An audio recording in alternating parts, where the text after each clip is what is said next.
दोस्तों, भारत माता की जय। भारतीय कार्यकर्ता और हिंदू महासभा के नेता विनायक दामोदर सावरकर जी ने 1937 में अहमदाबाद में हो रहे हिंदू महासभा के 19वें वार्षिक अधिवेशन में अखंड भारत की अवधारणा को प्रतिपादित किया था। दोस्तों, इन्होंने ही पहले स्वतंत्रता संग्राम को स्वतंत्रता संग्राम के नाम से संबोधित किया था। उससे पहले गदर कहा जाता था। दोस्तों, हमारे जो मौर्य वंश के राजवंश के चक्रवर्ती सम्राट अशोक अखंड भारत पर राज करने वाले पहले राजा थे।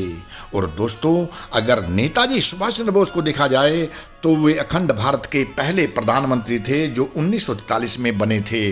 दोस्तों, हमारे देश के अंदर हर वर्ष 14 अगस्त को अखंड भारत दिवस मनाया जाता है और इसमें देश के अधिकांश कार्यकर्ता आम जनमानस इसमें आकर के हिस्सा लेता है और अखंड भारत की परिकल्पना करते हैं। हमारे देश से अलग अलग राज्य, अलग अलग देश जो बने, तो दोस्तों उनके नाम मैं बताऊं, अफगानिस्तान, भूटान, मालदीव, म्यांमार, नेपाल, पाकिस्तान, श्रीलंका, तिब्बत आदि ऐसे देश हैं जो हमारे देश से अलग होकर के बने। अगर मैं 250 सालों की बात करूं तो हमारे 2500 सालों की बात करूं तो हमारे देश के 24 टुकड़े हुए हैं। उनके बारे में भी मैं आपको एक एक करके बताऊंगा। लेकिन अखंड भारत की परिकल्पना कोई गलत नहीं है।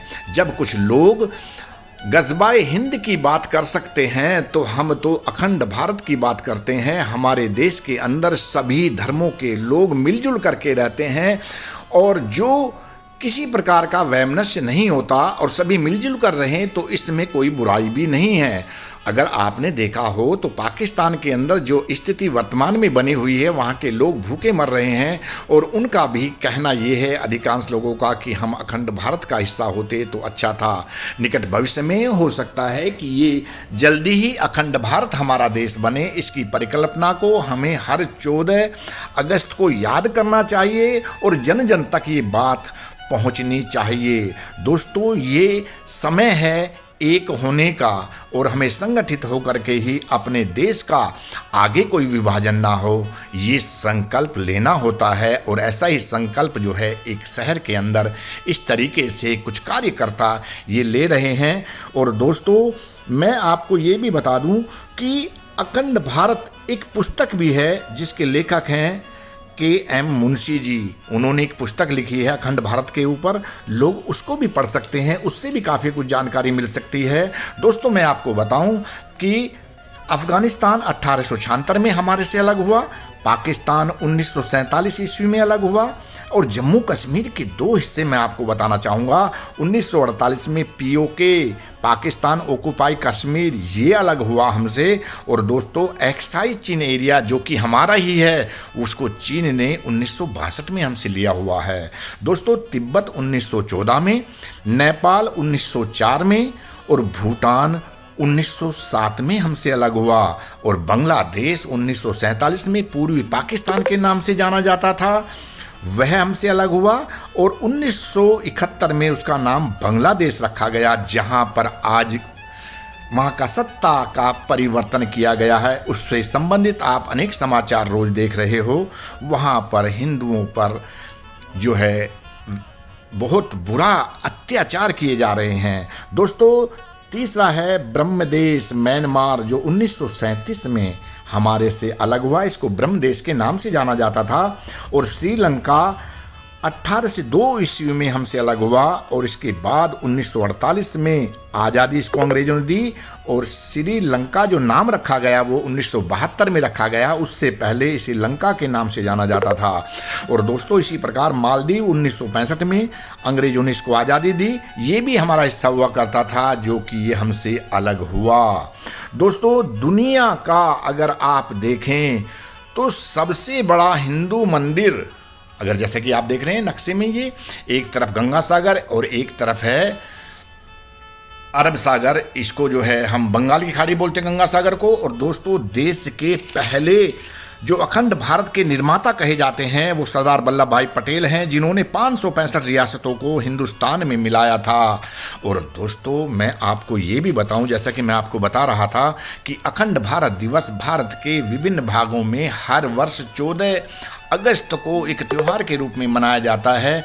बच्चे, औरतें और युवा, प्रौढ़ सभी आकर के इस दिन संकल्प लेते हैं और अपने देश का पुनः विभाजन ना हो और जो इसके टुकड़े अलग हुए हैं वे एक साथ में मिल करके आएं, ऐसी हम अवधारणा रखते हैं। जैसा कि मैंने आपको कहा कि कुछ लोग गजबाए हिंद की बात करते हैं, लेकिन हम तो अखंड भारत की बात करते हैं जिसमें सबको समान अधिकार हों, सभी लोग सुख शांति के साथ रहें। और दोस्तों, ये जो विचारधारा है ये हमारी गलत नहीं है। पिछले 2500 सालों में हमारे देश के अखंड भारत के 24 टुकड़े हुए। मैं उनके बारे में भी आपको बताऊंगा, जिसमें हैं अफगानिस्तान, पाकिस्तान, हिंदुस्तान, नेपाल, पीओके, एक्साई, चीन, तिब्बत, भूटान, म्यांमार, ब्रह्मदेश जिसको कहते हैं, Sri Lanka, Maldives, Thailand, Malaysia, Indonesia, Cambodia, Vietnam, Laos, Brunei, Singapore, Philippines, Bangladesh और भारतवर्ष। दोस्तों, जैसा कि आप देख रहे हैं ये दुनिया का सबसे बड़ा मंदिर है ओंकार वाट, जो कंबोडिया में स्थित है, जो कि हमारे से बहुत दूर एक देश है। दोस्तों, ये 16,26,000 वर्ग मीटर में फैला हुआ है। तो ये हमारे देश का वहाँ तक होने का एक प्रमाण है। दोस्तों, अखंड भारत एक स्वप्न नहीं, ये हकीकत में एक दिन होकर रहेगा। इसका संकल्प हर साल हमारे देश के अंदर इसको मनाया जाता है। भारत माता की आरती की जाती है, दीपक जलाए जाते हैं दिवाली की तरह, और अखंड भारत की सभी प्रतिज्ञा लेते हैं कि हमारा देश अखंड बना रहे। सभी उनको जो है इसका पालन करें। और दोस्तों, ये जो अखंड भारत की अवधारणा है किसी के अहित में नहीं है, किसी समाज या किसी धर्म विशेष के अहित के लिए नहीं है, बल्कि ये सबको एक साथ लेकर के चलने की परिकल्पना है और जो अतीत में होता रहा है।